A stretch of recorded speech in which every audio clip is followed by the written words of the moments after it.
So I definitely had reservations about covering this particular interview for a few reasons. One, because a lot of what this guy says doesn't fit with what Stefan's other friends have said. But the other reason was because there's a lot of hypothesising that occurs in the original interview between him and Gray Hughes, and nobody wants to listen to that.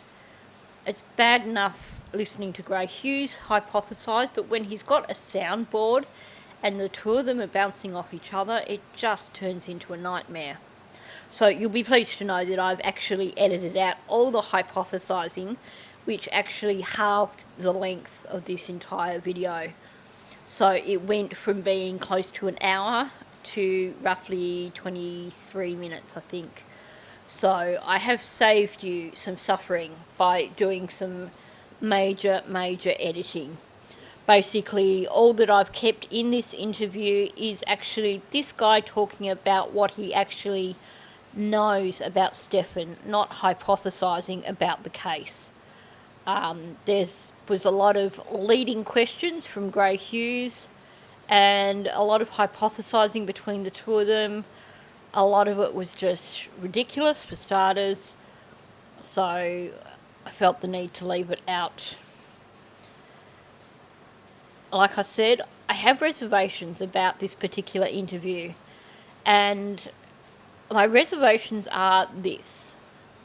Either this guy is such a stoner that he's just got no grasp on reality, or he really doesn't know Stefan as well as he claims to know Stefan, or he's been sent in to basically act as a spin doctor and fix the things that have been said by these other guys. And you'll see why as we get through this video, because there's a few things that I really questioned in terms of what he said. I think maybe it's just that he is a particularly loyal friend to Stefan. At the time that this interview was done, Stefan had only been given that first lot of charges. There had been no grand jury indictment come down, so the other charges did not exist at that point in time. It was just all the CSAM stuff. Nothing to do with Red Rum. So I'm going to push on with this interview, and I'm really going to be interested to hear your thoughts on this, because I think, this one is just different. You'll see why as we go through as to why I considered not looking at it. But at the same time, I thought, when it comes to trying to understand what was going on in Stefan's mind and what were the influences in his world, then even the interviews that don't seem overly brilliant are probably still worth listening to and may still give us some insights. And I also recognise that there's a lot of people who simply don't want to give Gray the views and therefore wouldn't have the opportunity to listen to this in the first place. So I thought, well, I'll save you the agony of listening to a 50-minute interview where half an hour of it is Gray Hughes and some guy hypothesising, and just bring you the highlights, essentially. So on that note, let's jump in.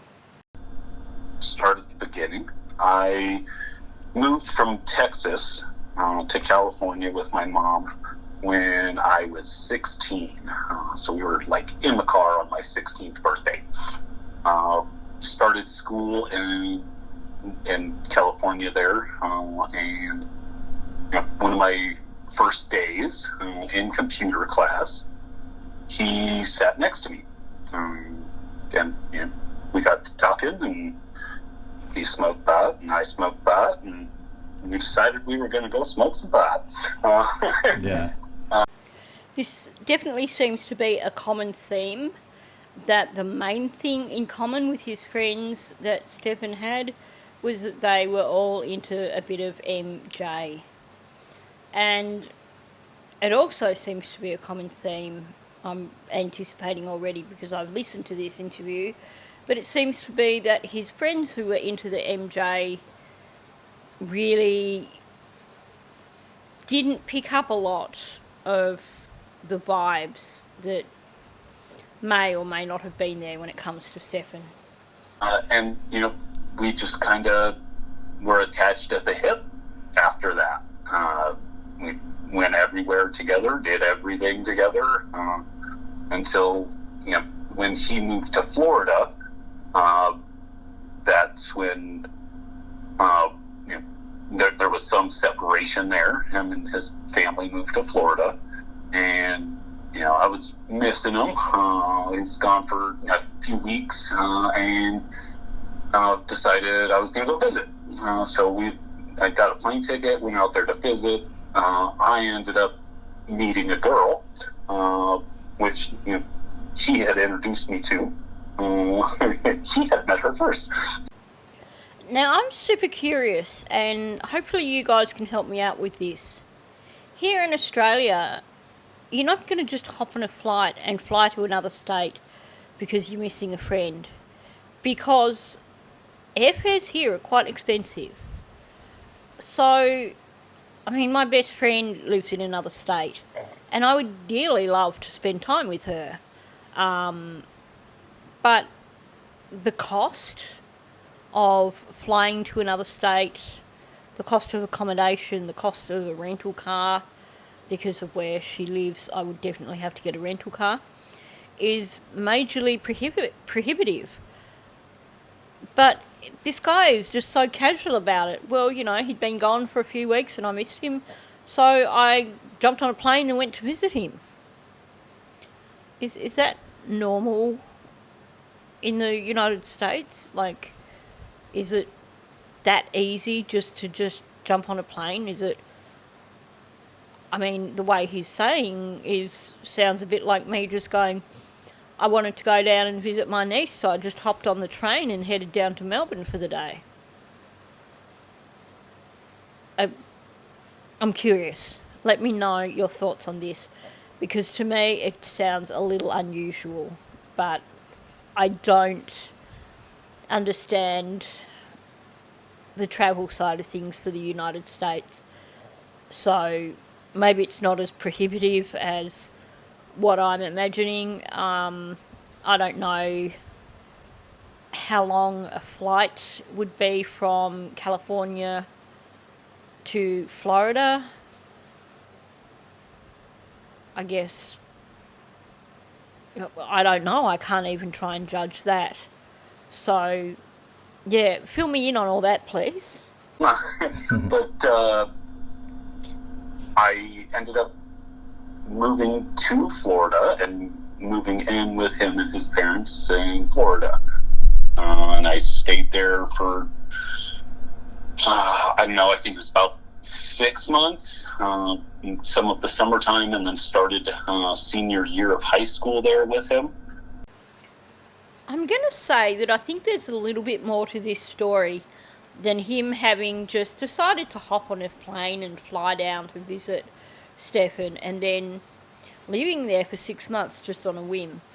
I wonder, given the ages that they were at, given that this guy seriously liked his recreational rugs, just like Stephan did, that perhaps he may have been thrown out of home, and for him the best option was to go and live with Stephan for a while.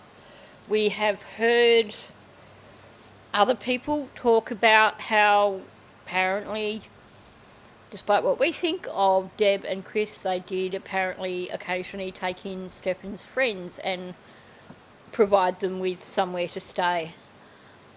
So, but it just seems like an odd thing. If you had a stable home life, you're not going to just uproot, move to another state and live in your best friend's house with them for 6 months. So definitely there is more to the story here. And then I met my father after being separated from him for like 7 years, and got in touch with him, and he lived in Wisconsin, and I went to visit them. Went to visit my dad in Wisconsin and meet him, and then came back to Florida. And when I got back to Florida, I was informed that I was no longer welcome at the house. That I was this druggy kid, and I was a bad influence on everybody around me. And his mom had purchased me a plane ticket to go. I forget, it was his mom or my girlfriend at the time's mom had purchased me a plane ticket to go back to my dad's house. Well, I think we can be fairly confident that this guy is actually being truthful here, because nobody is going to come up with a story that puts themselves in such a bad light if it's a lie. But it does show us that he certainly had a troubled time as a teenager, as an older teenager. And I think there's probably a heck of a lot more to this story. Now, of course, based on what we've already heard from Deb and Chris, I have no doubt that it would have been Deb who decided that this kid was no longer welcome in her house and that he was a druggy kid and a bad influence. Because we've heard in their interviews where they talk about Stefan's friends as being far below Stefan, not nearly good enough for Stefan, and being bad influences, and it's all their fault, nothing to do with Stefan. Of course, we know that Stefan's no choir boy, and that it was probably equal responsibility in terms of bad influences and being druggy kids. I'm guessing that Stefan would have gone along with anything and would have encouraged anything. As to who paid for him to go live with his dad, I believe that it probably was Deb, because we've heard accounts from various friends about her paying people off to get Stefan out of trouble. Was this another example of that? Was this guy maybe getting into some heavier drugs and Deb became aware of it and thought that maybe maybe Stefan was getting into some heavier drugs, and she blamed it on this guy because he was living with Stefan? Because you can imagine that if she caught Stefan with anything like that, of course he would have said, "Oh, that's not my stuff, that's Josh's stuff." But yeah, there's definitely a lot more to this story. Sounds like this guy was possibly really going through a lot at that age, and possibly not the sort of person you would want around your teenage son. But that said, we've heard enough to know that Stefan was that sort of person as well. Of course, it's also not within the realms of possibility that his girlfriend's mother might have decided it was the perfect opportunity to get rid of this drop-beat kid, and maybe when he was thrown out of home, she didn't want him trying to move into her house or something, and she was like, "Okay, you go, I'll pay for your airfare." I'm still leaning towards it being something that Deb basically paid for it because she didn't like him and didn't want him around her golden child, Stefan. Of course, the other possibility is that the pair of them could have gotten into trouble with the law. And, I mean, that those sort of things are sealed, so we'd never be able to find out. But certainly if the two of them had gotten into trouble with the law because of their rugs, then I could see Deb wanting to get this guy off the scene. And live with him. And that's what happened. And since then, we've had, not a whole lot of interaction. I'd say we've talked to here and there, a few times a year. Hey, how you doing? A few years ago, I'd like to say about, 6 years ago-ish, no, it was a little after that I had opened my shop. I opened a video game store, and I had reached out to him and was like, hey, you want to come work with me? My employees suck. So this was, I was, 30? Now, why would you think that someone who had been your rug buddy as a teenager would make the perfect employee? That's crazy. I mean, I can understand wanting to help a friend out and, having a business, and if your friend that doesn't have a job going, hey, here, why don't you come and work for me? But your friend who lives in a different state, who you've really not spent time with as an adult, and your relationship with them as a teenager was to do with rugs, and you're going to offer him a job? The story of him stabbing the guy, that was prior to me as well, because I also heard that story, but it wasn't just from his mom. It was, his mom, his our friend group, the girl that it happened with, I knew, so that was a true story. So that again points back to maybe it was when Stephan was 14, not when he was 17, because we've had different versions of that story from different people. And one version is that he was about 14, another version is that he was about 17. It's a damn shame that we can't really nail down a proper timeline with that, because while I know that Stephan's record would be sealed, in terms of the man who attacked Stephan, or supposedly attacked Stephan, Deb claims that he was charged. So it would be interesting to be able to see if we could track it down that way. Also, in terms of a man being stabbed by a 14-year-old really close to the heart and nearly dying, you would imagine that there may have been something in the local newspapers. But obviously we're talking about a time frame of a 3-4 year time frame. Can you imagine trying to find that in local media from the time? It would be almost impossible, especially given that so many newspapers these days are behind paywalls.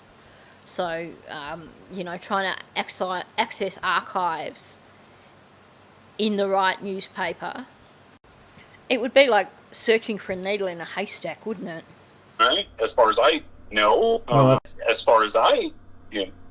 from my perspective, Stephan has always been protective of his friends, his family, and that's what that was to me. That was, this drunk dude is approaching his. I don't even think it was his girlfriend at the time, because there's a huge backstory with all of that.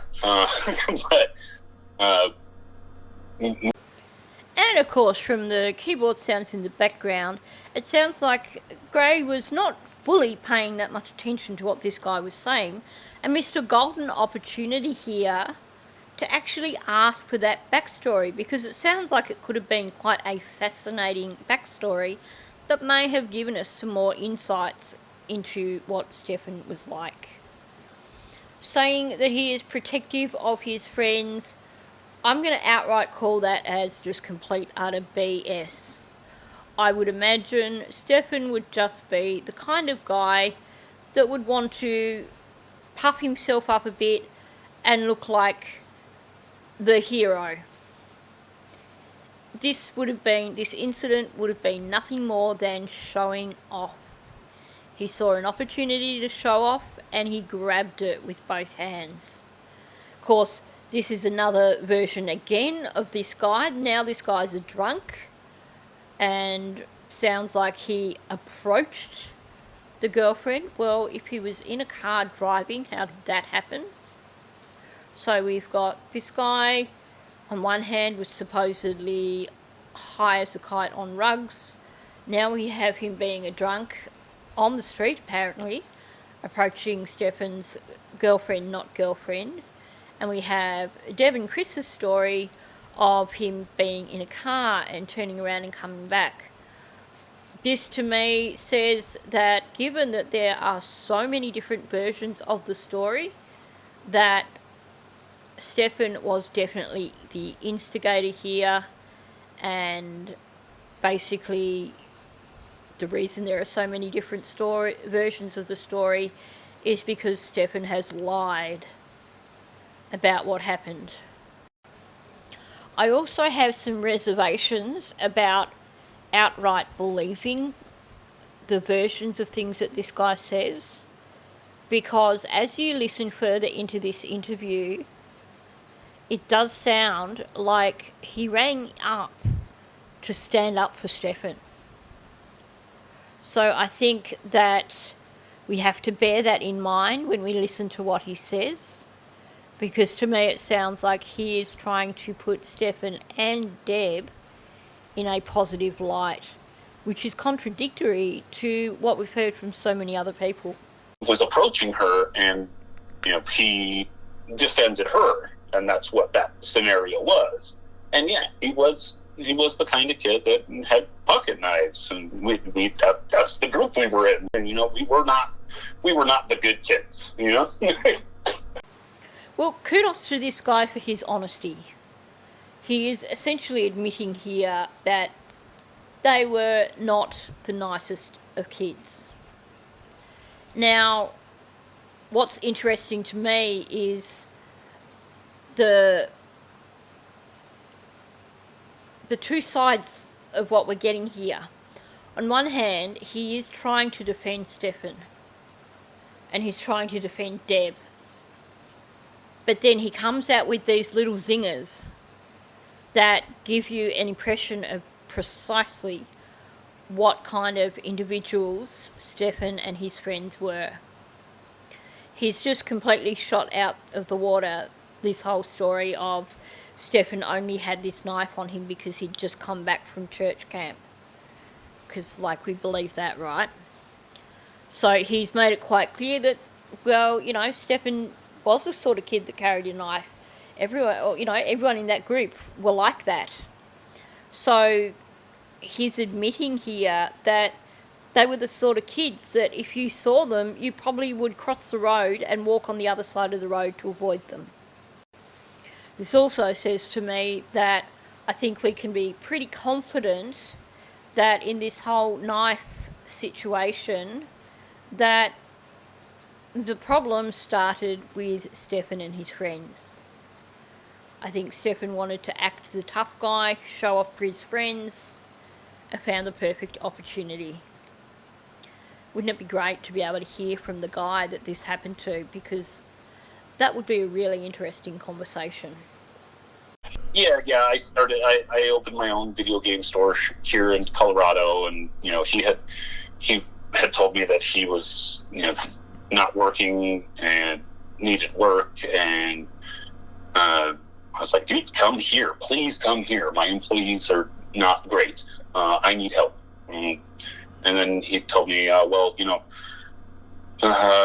finances for me to come there doesn't look so great, and I don't know how I would cover these expenses, and my dad said this, and all these, it just seemed like excuses to stay where he was.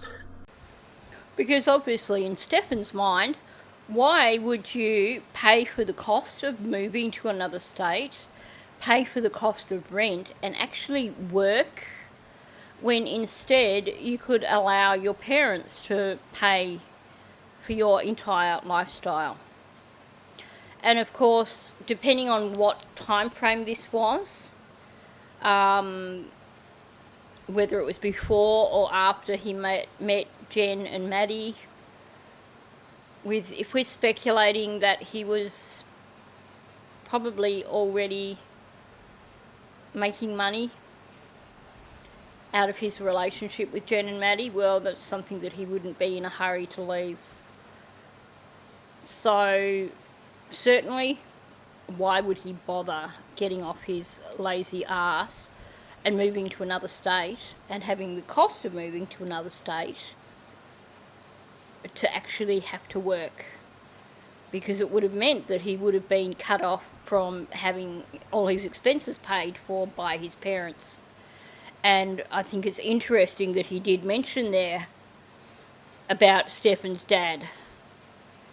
And I could imagine, based on the conversations that we've heard already, that the conversation between Stefan and his dad was probably similar to the Disney conversation of, I'm not going to pay for you to go and live in a place where I'm now going to have to pay rent for you. You're not going to have much of an income, and it's going to cost us too much money. In other words, his dad probably put his foot down and said, I'm not going to fund you for this. And Stefan realised that it wasn't possible because he wouldn't do it on his own. But shortly after that, he did end up coming to visit. Him and Jen had come out here to visit, and we hung out for a few days and took him on a couple drives around the area. Just him and Jen? Were they too scummy to pay to take Maddie on a holiday? Was she staying with Yolanda or something? Or has he just forgotten to mention Maddie? Yeah. So how long has he known Jen? I'd say 8 years-ish. Again, another great example of Gray's fabulous interviewing skills. He's moved straight on to how long did he know Jen, and hasn't even thought to question, did they have Maddie with them when they came to visit you? Oh wow, 8 years, okay. Yeah, they've been together for a long time, and their relationship has always been like this on-off, on-again type relationship. So for me, it's just been on, right? Mm-hmm. It's that they never really, from my point of view, they never really separated. And I've heard in the other interviews that he had moved out, and So my takeaway from that, with him saying, well, he had heard in the other interviews that he had moved out, that tells me that certainly in more recent times, this guy probably hasn't had a lot to do with Stefan. So in terms of discussing the relationship between Stefan and Jen, I don't know if he can really tell us a great deal. So he would be more the sort of person that we would want to get information from with regards to Stefan when he was younger. As far as saying he saw it being as more of a ongoing relationship rather than on again, off again, we know that they were split up so many times, and we've heard Jen talking about living with her mother at one point in time. We know that Stefan was living back with his parents at one point in time. So my take on it is more that it was a convenience thing, and I don't think they ever really gave a damn for each other. And I think on again, off again probably is the better description. But I do feel that it was a convenient relationship, nothing more. But even still, shortly after that, me and my ex-wife went to go visit them in Florida with my children as well. And we had a day at Disneyland. They took us to Disneyland, and we hung out all together at Disneyland that day. And that's before he had worked there. We've always been the nerdy kids. As far as like his Tamagotchi and Disney and his childlike things. To me, that's totally normal. I ran a video game store. Like everybody I know has that.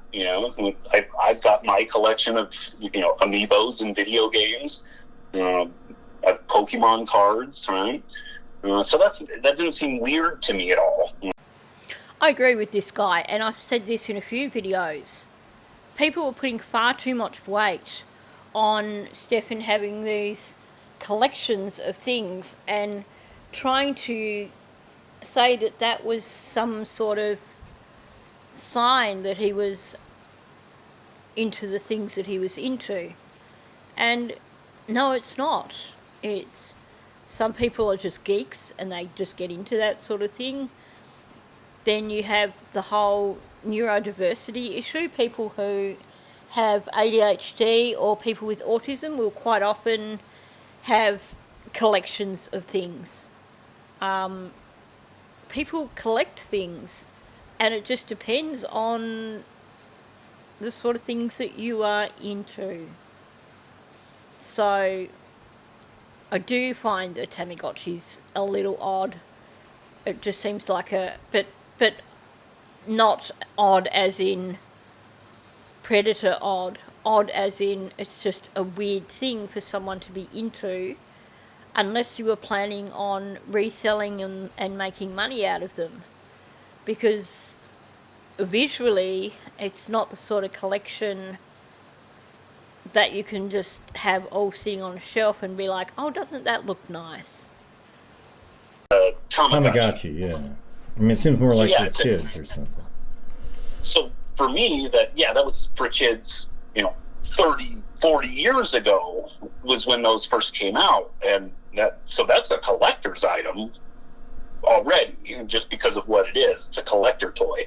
Mm-hmm. So for him to have a little collection of that, it's childhood memorabilia.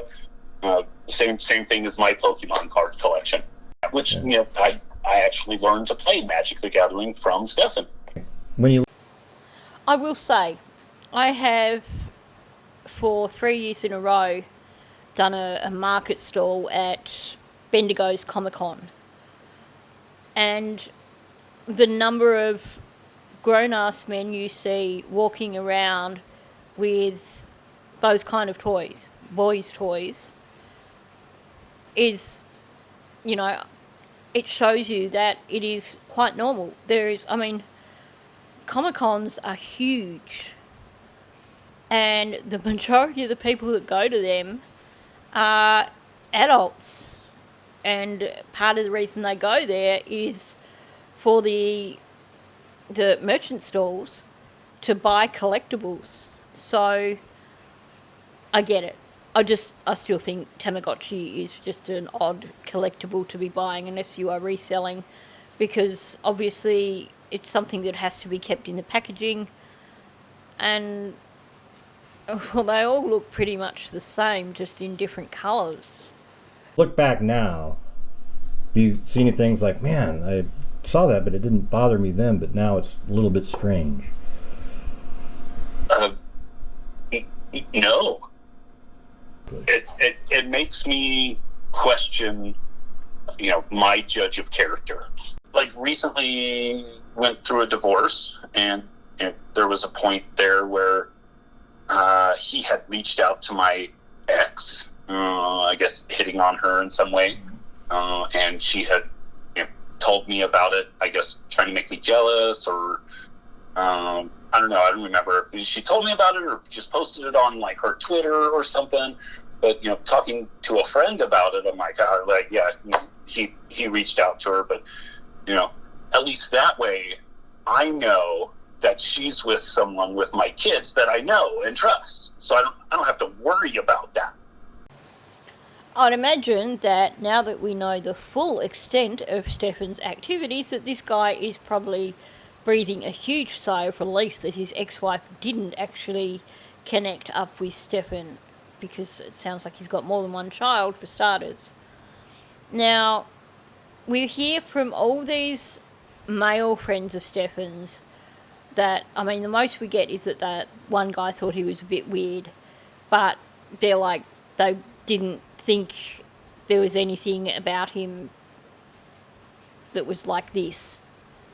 And this guy's saying, well, you know, I'm questioning what sort of judge of character I am. But this is a guy who, for the most part, when he was hanging around with this guy, the pair of them were clearly toasted most of the time, which means that your instincts are definitely going to be dulled, and you are not going to have any sort of notion of the darker side of your friend, because you're both just too out of it to really notice.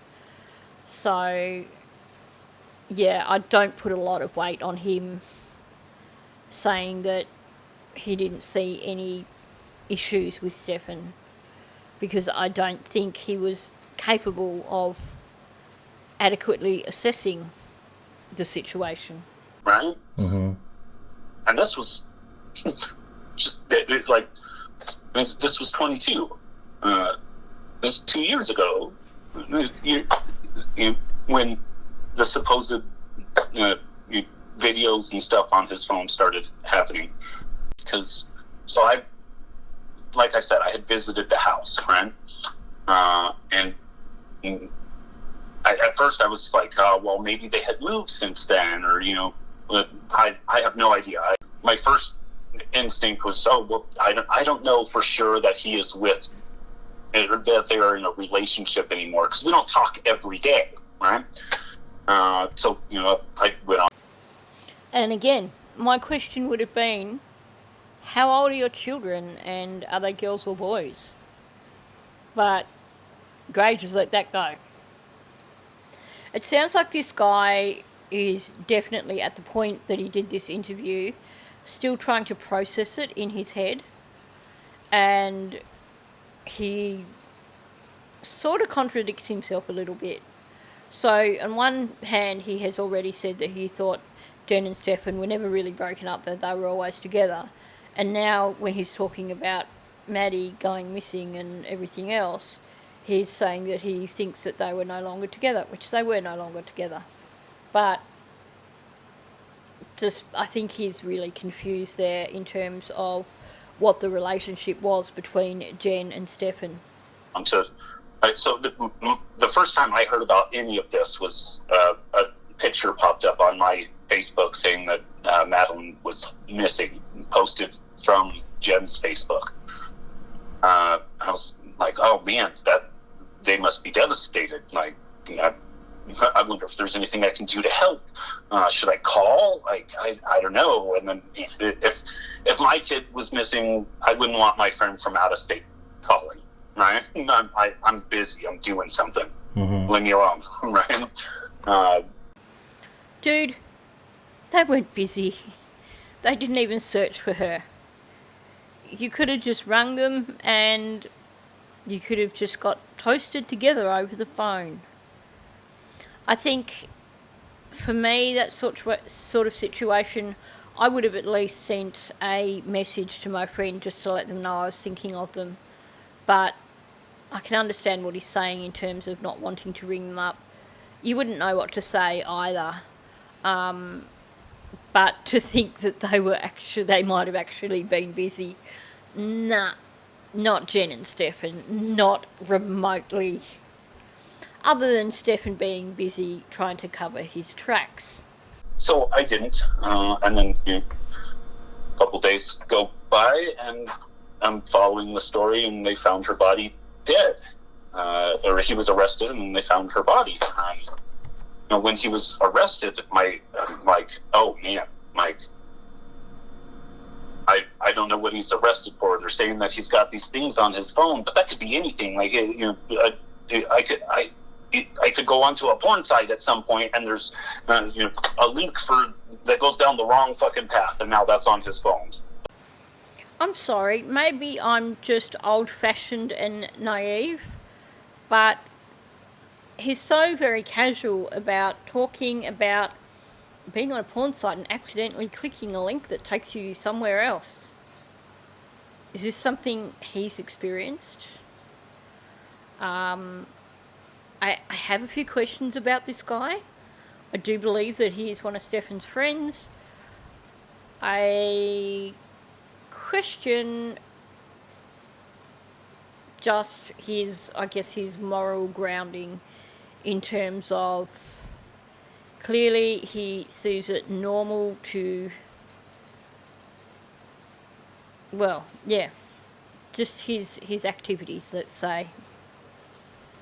But, and then it comes out that was footage in the home, right? Mm-hmm. Yeah, on his phone. Very unbelievable. Like, I'm trying to make up any type of, try and make it make sense with who I know as Stefan, and it's just not jiving, right? Yeah, I guess for anyone there is that sense, if someone you know has done something really, really wrong, then it feels that it reflects on you as well if you were a friend with them. So I guess it's easier to deny any thoughts of, yeah, this person was a bit off, because then you would essentially be saying that you were okay to hang out with someone who wasn't quite right. Because it's interesting that you have so many people saying that they just didn't see Stefan this way. And yet, at the same time, you have people like this or like this guy, saying he didn't see Stefan as being like that. But then he also talks about Stefan being a druggie, and we hear his other friends talking about how Stefan was always chasing after the younger girls at parties and stuff like that. So I'm not sure if this guy just hasn't processed all that, or if maybe the friendship between the two was already kind of over, in that he'd moved to live with his father before Stefan was really into the party scene. I don't know. Did you ever meet Madeline? Did you ever meet Madeline? Once, yes. While I was at the house that day, she was there. She had showed my kids how to, like, the VR game that they were playing, like Astrobot or whatever, and my kids could no longer play Astrobot. But so briefly, yeah. I mean, personally, I think there is a lot more to the story than we can put together at the moment. So if he's saying he only met Maddie once at Jen's place, then that to me suggests that they didn't take her with them when they went to visit him. Now, here's where I start to wonder if this guy has been sent in as a spin doctor, essentially. Because there was what he's saying here about he thinks there's more to the story. And I know we've all said that too, but we've said that from having seen all the documents, having watched all the interviews, and the conversations that occur between him and Gray make it pretty clear that, for starters, this was before a lot of information had been released, and also this guy was unaware of a lot of things. But there's this conversation between him and Gray, which is essentially trying to, once again, land it back on Jen. And just the way it was said, from this guy's perspective at least, sounded very similar to what Deb was pushing at around the same time. I have saved you from listening to that because it is just a lot of back and forth speculation between two blokes on non-factual information based on non-factual information. So it's not like they've listened to an interview and gone, well, he said this and that makes me think this. It was just pure fiction, basically. With Mom, and so when Mom was here, when Jen was here, she is not stable. She was all over the place. Yeah. 1 minute, totally happy, laughing, joking. The next minute had to go outside to the car so that she could bawl her eyes out, and then come back in totally happy, apologetic for it the whole time. She's super bipolar. Her meds aren't right. So I think it was either Stephanie or Natalie, one of them actually had said a similar thing, that Jen had had so much trouble getting her meds right and that she has struggled in terms of figuring out the right meds and everything. So from that, I can believe what he's saying. And I think overall, Jen's probably just not an overly stable person, because it seems that even were she to have the correct meds for her bipolar, seems like she has interests for other meds, and that's always going to mess with how your bipolar medication actually works. Now, but and Stefan, I've never known to like lose his temper. He has always been very composed, even when someone is like in his face, like, "What are you gonna do about it, man?" He's very calm. Okay, even without editing out all the extra stuff, this guy jumps all over the place so much. As far as him saying that Stefan was calm and not an angry kind of person, well, we've had directly from his parents that he had anger issues. We've heard from other people that he had anger issues. So maybe this guy, the only times that he's been with Stefan has been when Stefan has been so high that he wasn't capable of becoming angry. But there is something later in this interview which actually contradicts what he has said here. The knuckle cracking in the videos, that was him all the time. He's always cracking his knuckles. It's just very, I don't know, I guess I have more questions than answers. What did you think of the mother of Stefan? His mother. I was at their house every day before they did. Like, I basically lived with them in California and then moved in with them in Florida, left my mom's house with all my stuff and moved in with him and his parents in Florida. And they were just absolutely nice and normal seeming to you? I wouldn't say normal. No. Is anybody normal? What is normal? Yeah, what is? Yeah. But functional. I mean, there was one time where him and his mom had got, like, I forget what the instance was, why he was in trouble. But she had gotten, angry to the point where she backhanded him. Right? Mm-hmm. And, he took it, poof. And then kind of gave her this look like, "Really, Mom?"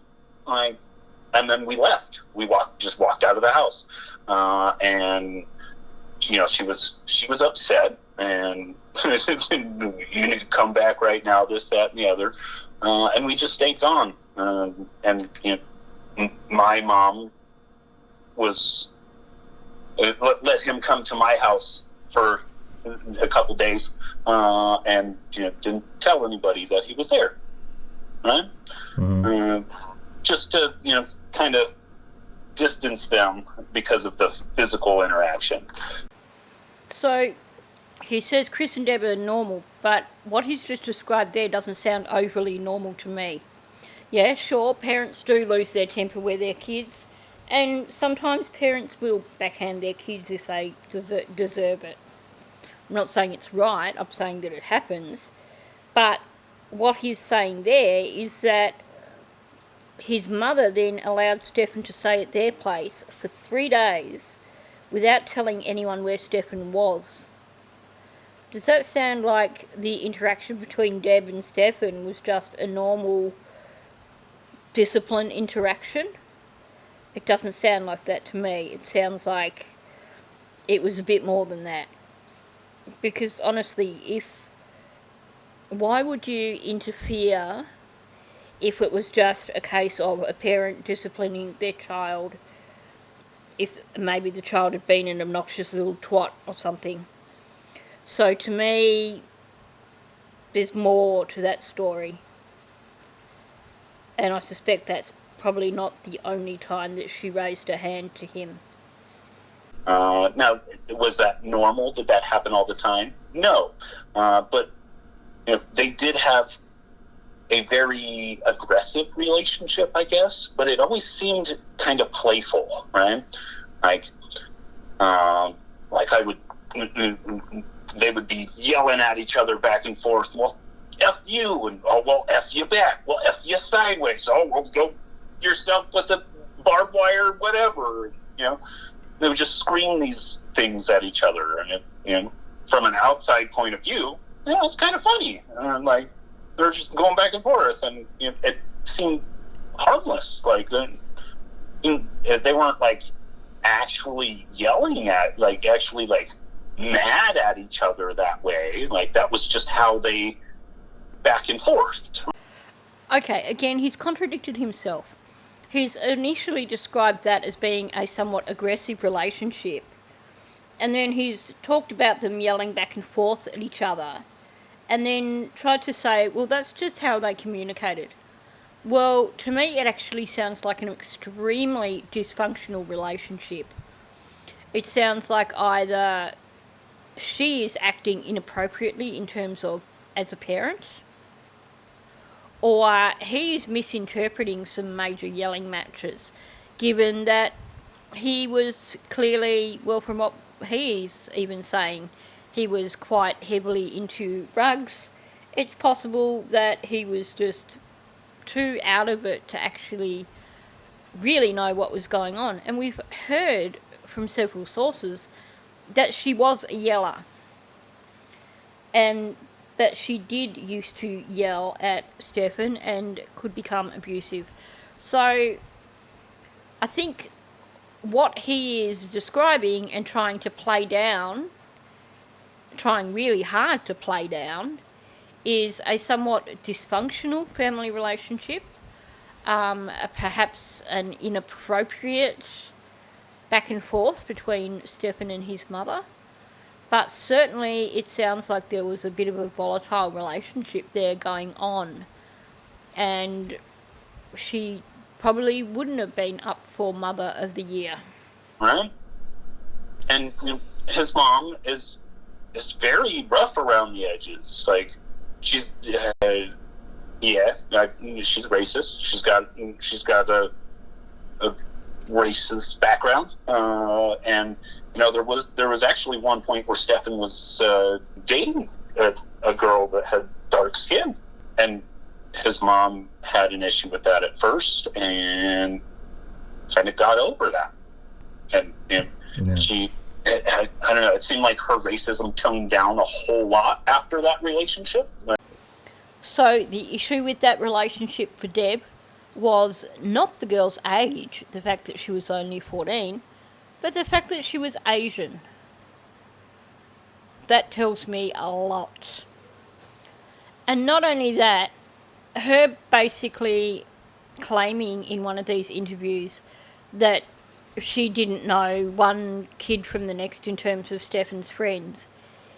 If, as this guy is saying, she went from being extremely racist to being more tolerant because of this relationship that Stefan had with this girl, doesn't that say to you that this girl probably spent quite a lot of time at their house, meaning that Deb probably had quite a lot of interaction with this young girl, even though she's trying to give the impression that, well, she didn't know what girlfriends he had, because, kids come and go around here so quickly. My, people come and go so quickly here. The next time I had seen her, she was not, nearly as belligerent about her. As far as I know, she was a drill instructor, and so she always carried herself with I'm in charge kind of personality. He's trying to paint her in a good light, and yet he turns around and uses words like aggressive and belligerent. Well, I think that's giving me a clearer picture of what he truly thought about Deb. Is he afraid of actually admitting what she's really like? Now I finally understand why people had this notion in their head that she used to be in the army or something, and him saying that she used to be a drill instructor. No. Think about it. She's had 2 sons. Her eldest son is 11 years older than Stefan, which puts him close to 50. This woman herself is 72, which means she had her eldest son when she was about 21, 22. Are you going to tell me that she was a drill instructor in that time before that occurred? No. Especially because when she talks about when her and Chris got together, she talks about basically him picking her up from her parents' home. She lived with her parents before she married Chris. And I also think that she is a sort of egotistical narcissist that had she truly been a drill instructor, she would have made it clear in one of her interviews. The last guy, he said that she would even buy him like Hustler magazine for him. That seems odd to me too. Like there was never a point where it seemed like his mom condoned any of his negative behavior. And I have to say that when I was recording this interview to use it for this particular video, it was at this point that I nearly stopped recording and went, screw this, because this guy's not being entirely truthful. Because we know that she basically covered his ass his entire life. So to be saying that, no, she couldn't possibly have bought him these Hustler magazines because, well, she never would have indulged him in terms of bad behaviours. We've heard from so many sources that she paid people off to get him out of trouble. We know that she has lied in relation to Maddie's case, which calls into question whether or not, before they knew what the charges were, her and Chris were once again stepping in to help their son out. From everything else we've heard, these parents enabled him from day one. As a 3-year-old, they sat there and watched while he had a key that he'd stolen in a hotel room and tried to get into a cabinet to get liquor. You hear them telling this story about bribing him with candy and how cute it was that he was chucking a tantrum in the car and saying, I want candy. So, yeah, like I said, this was the point where I thought, okay, well, do I turn off this interview and forget it and just go on with one of the other videos that I have planned on working on, or do I carry on? And I thought, no, actually, I will carry on, because it's just interesting to hear what this guy is saying, but listen to it from the perspective of he's coming into this trying to stand up for Deb and Chris, and he's not being, well, either he's not being entirely truthful, or when he was around Deb and Chris, he was just far too toasted to really have a grip on what the actual situation was. Right. So, like, because I think I left off like right near that part when I was listening to it before the phone call, and that caught me as odd too. I was like, wow, the way I hear that is Stefan got the magazine on his own and wanted to like praise his mom or make his friend think that his mom was cool like that and bought him this magazine. Yeah, it could be. Kind of thing. Because I don't see Deb doing that. I did hear in one of the other interviews that he always liked to present himself as, you know, the alpha male in the room, right? Mm-hmm. And I can agree with that. That, you know, he did always want to portray that, you know, he's better than you, and, you know, he knows karate or whatever. I think he was got a black belt in karate. He was in. It's funny how, depending on which friends you listen to, Stefan has his karate belt is more and more impressive. So now he supposedly had a black belt in karate. Do you honestly think that he would have had the dedication, the self-discipline to achieve a black belt in karate? No way known. I mean, the guy's a loser. I know that he could become obsessed with things, but we're talking about a martial art where people would have whopped his ass. And I would imagine any instructor getting a jerk like him would probably have been taking multiple opportunities to put him in his place and sit him on his ass, pretty much literally. So I doubt that it was a black belt. I think his parents mentioned it was a brown belt. I wouldn't be surprised if it wasn't much further than a yellow belt. But anyway, what he's saying about Stefan having to be the best person in the room, I think he is correct. And it is possible that his assessment about the Hustler magazine could be that it was about bragging, and maybe he didn't want to admit to his friends that his mother was psychologically abusive, didn't want to admit that he didn't have such a great relationship with his mother, and had got hold of this magazine some other way, or didn't even have the magazine. Maybe he bragged about having these magazines and had to come up with a scenario of how he got them. But definitely, I think from the majority of interviews we've got, it sounds like Stefan believed he was better than everybody else, and he also wanted to prove that he was the big man in the room. Karate at some point, and people would ask me, "Oh, you're not scared of him?" I'm like, no, I'm not scared of him. Like, I don't think he's going to do anything.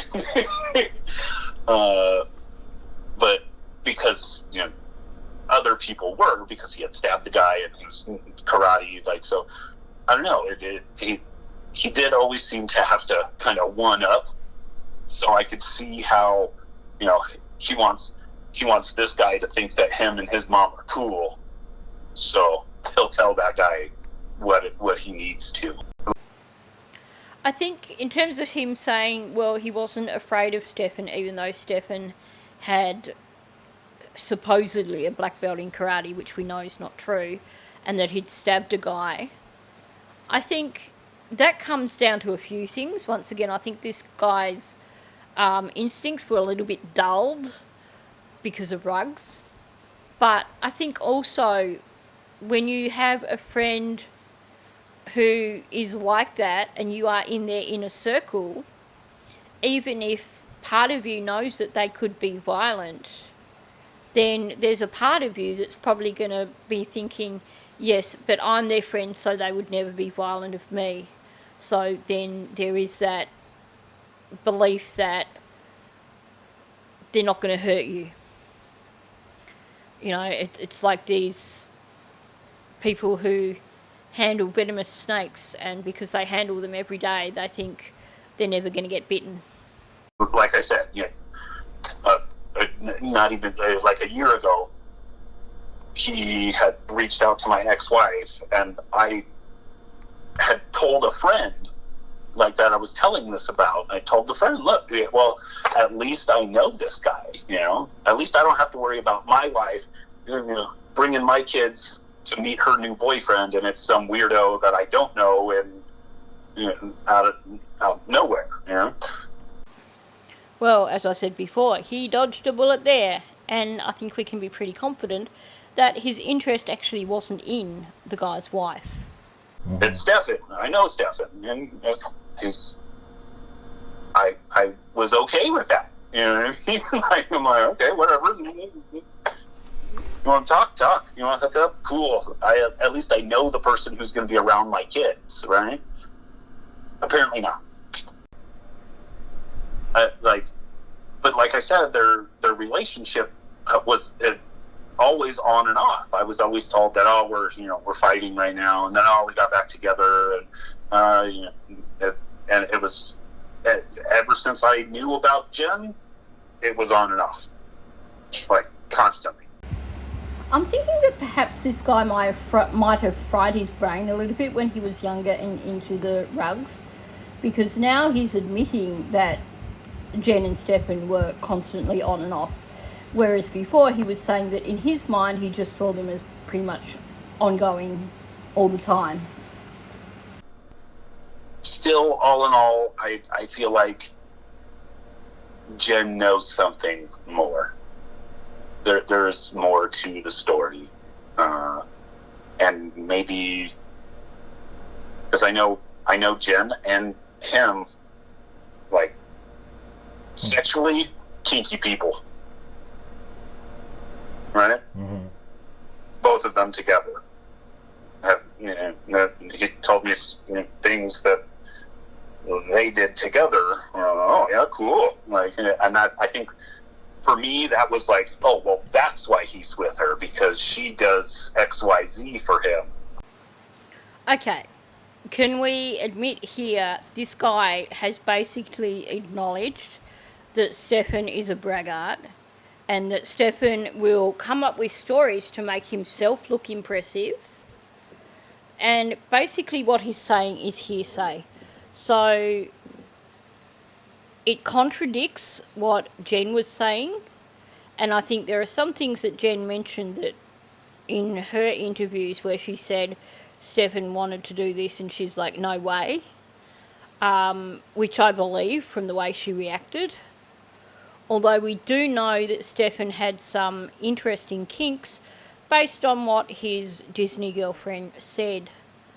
So my take on this is we have to be cautious in terms of precisely how much Jen actually would do with Stefan, because we know that Stefan was a big fat liar. So he's trying to make himself sound like the big guy again. So in terms of this, I'm not taking it on board. I would need to hear more from females with regards to that sort of thing, and the sort of aversion in Jen's voice when she spoke about certain things says to me that she certainly wasn't into so much of that stuff, I think. I also gather that the other girlfriend wasn't so much into that stuff either, because it sounded like she was not impressed. So I think we do have to take this with a grain of salt. And that's not that I'm saying that I'm defending Jen here, but what I'm saying is that when you listen to that part of her interview, you can tell from the tone in her voice that there are limitations to what she will do. Whereas this is not the impression that this guy has been given by Stefan. Right? Because neither one of them look like they're telling the truth in their interviews. And Stefan is stoned hardcore in that interview. Like, his eyes are all bloodshot. Like, he gets this like saggy eye when he gets real stoned, and you can kind of see that in like pretty much everywhere. Like, one eye closes just a little bit. You could probably tell he wasn't being truthful just watching that, right? Yeah, no, definitely. I could definitely tell he was in trouble. I have seen that look before, specifically when he's talking to his dad. His dad would call him in, Stefan, get in here, and have him sit down. Okay, so first of all, I think we can all agree that Stefan was well and truly toasted in his interviews.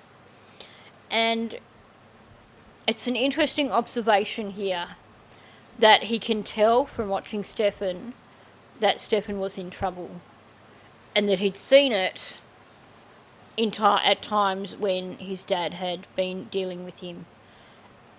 And I believe that, especially when you hear Chris say, had I been able to see that interview beforehand, I wouldn't have made the trip up there. Meaning that he clearly read in Stefan there was something going on as well. And I also can picture Chris being the sort of parent that on the occasions when he was there, perhaps he did try to discipline Stefan, did try to talk to him about decency. I mean, this is a guy who was in the police force for 2 years, and you can tell that the relationship between Chris and Deb is not so brilliant. So it could have been the good cop, bad cop thing. I think Deb probably let Stefan get away with a lot of things that Chris probably never found out about because he was away being the travelling salesman. That's the look he got. Crying, like, there's no doubt in my mind he's sad about it. I don't think he's fake crying. Like, this guy's all over the place. One minute he says things and you think, yeah, I can see that. That sounds credible.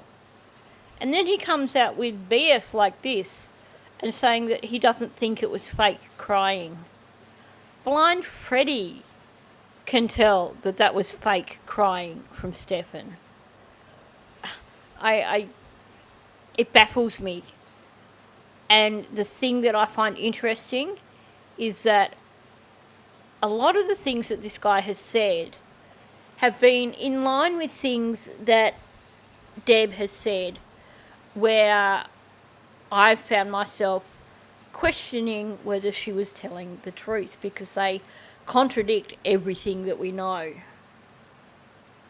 You see someone that was put up to it by Deb and Chris after the other people, because as far as I know, this is the final interview that was done with Gray Hughes in terms of Stefan's so-called friends.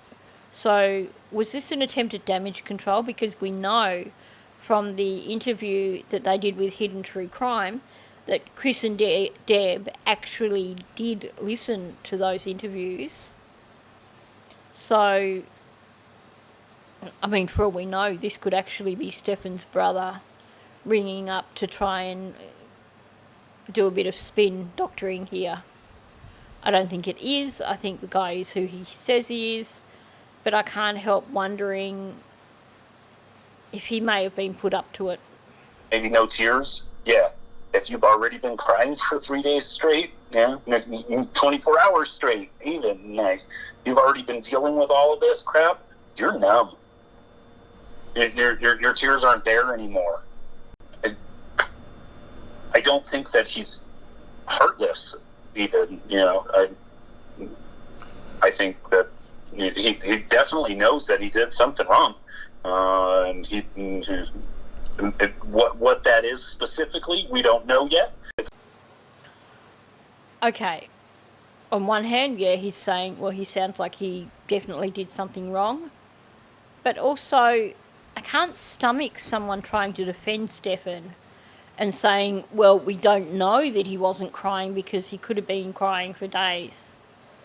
Well, I'm sorry, if there was any emotion shown by Stefan which we haven't seen, it would have been about Stefan. Yes, I believe that he was obsessed with Maddie, and he probably was sad that he had lost Maddie. More like a kid who is sad because they've lost their favourite toy. And I know that sounds awful, And I don't mean that to be respectful towards Maddie. I think we just need to acknowledge that it wasn't a respectful relationship. He felt he had ownership of Maddie, and you can tell that by the way he kept trying to butt in all the interviews, trying to give the impression that he knew more than anybody else about Maddie. Not something that, you know, I expected at all. I did when they came out and said he's arrested and, you know, they're taking him to jail for child stuff on his phone. I was like, oh man, no way. There's no way. As I'm watching it happen and unfold, yes, of course, I'm trying to make excuses, but all of my excuses, I'm talking to my mom about it because my mom knows Stephan too, you know, and so I'm talking to my mom about it. My mom, she didn't really believe it either, but like, I'm trying to justify what is happening, and I told her, you know, maybe if he like deleted something off his phone or something, and sure enough, the next thing that pops on the news is that, you know, he said he accidentally factory reset his phone the same day. I'm like, yep, Yeah. guilty. Yeah. Yeah. Does anyone else find that to be a really weird way of thinking? He's saying that he couldn't possibly believe that Stephan had done what he did, but that he thought, well, if he maybe deleted something off his phone, then I would believe it. And then, hey, guess what? I heard the next day that he deleted stuff off his phone, so I knew he was guilty. And just, I don't know. There's something else going on here with this guy. And I'm not going to take anything that he said in this interview as being concrete information, because there's definitely more to the story here, and I just found that to be a really odd comment because it's so specific. It's like Jen when she suddenly developed her psychic powers during her interview, and she started telling the officers precisely what Stephan had done when she was supposedly hypothesizing. It just doesn't sit well with me. When was the last time you? That's January, late January is the last time you. January 30th was the last time I had a response from him. Yeah. Yeah. Did he reach out to you very often, just by him, directly from him to you? Or is usually you're the one that initiated the... It would. I guess it was usually me that would initiate, but every once in a while, it'd be like, "Happy birthday, man," or "Happy Thanksgiving," you know, there's stuff like that, yeah. So it is interesting that this guy did at least remotely keep in touch with Stephan in terms of messages here and there.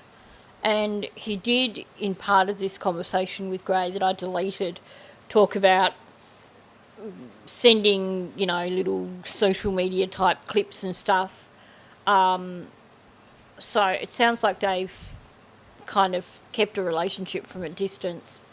But my overall assessment of this guy, and I can't put my finger on it, but there's something that I believe that he was a friend of Stephan's, and I think what he's saying is truthful, but I also feel that a lot of what he's saying has been skewed a little bit in favour of supporting Stephan and supporting Deb.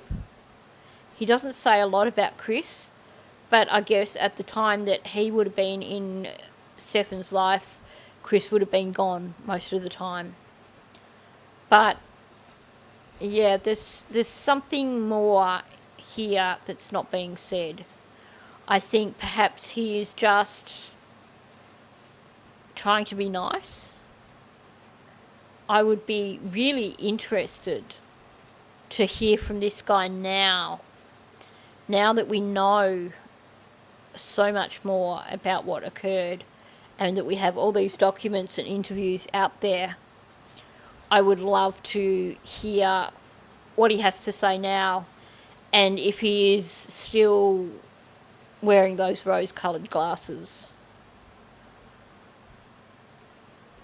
Because that's what it seems to me.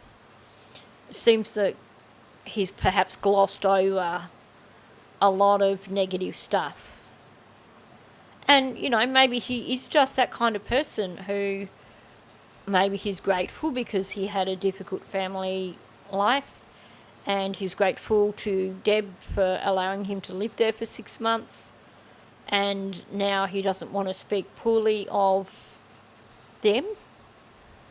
I know, I mean, I adore my best friend's family, but they're not the sort of people that you would need to speak poorly about because they are wonderful people, and I would go into bat for them any day. But it sounds to me like there's that loyalty there for him that prevents him from perhaps giving the full story in a few instances. Maybe that's what the situation is. Anyway, I'm really interested to hear your take on this interview. See what you think and what you think is going on with this guy in terms of the way he has discussed Stefan and the way he's discussed Deb. Because I think I'm missing something here probably, but I just can't figure it out. So, on that note, thanks for listening. If you are new to my channel, please subscribe. Also, hit the like button and please do leave a comment below, because I'm really looking forward to hearing your take on this particular interview. Thank you, and I'll catch you in the next one.